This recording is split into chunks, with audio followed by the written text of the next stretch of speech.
Nelson Mandela अपनी कौम की आजादी के लिए नेल्सन मंडेला 27 साल अपनी जिंदगी के जेल में गुजारे। बार बार उनको ऑफर दी गई कि अपने मौकफ से पीछे हट जाओ, जो चाहते हो हम दे देंगे। उसने कहा जो कर लो, मैं जब तक अपनी कौम को आजाद नहीं होगा मैं पीछे नहीं हटता।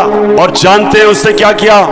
27 साल जेल में गुजार के जब वो आजाद होता है तो अपने दुश्मनों को माफ कर देता है, सबको माफ कर देता है, क्योंकि उसकी जिंदगी के 27 साल जाया हुए, लेकिन उसने अपनी कौम को खून से बचा लिया। उसने नफरतें खत्म करके कौम को इकट्ठा कर दिया। साउथ अफ्रीका ने तबाह हो जाना था अगर वो सिर्फ एक कहता कि जिन ये गोरों ने मेरे पे जुल्म किया था हम इनको अब नहीं छोड़ेंगे, इंतकाम लेंगे।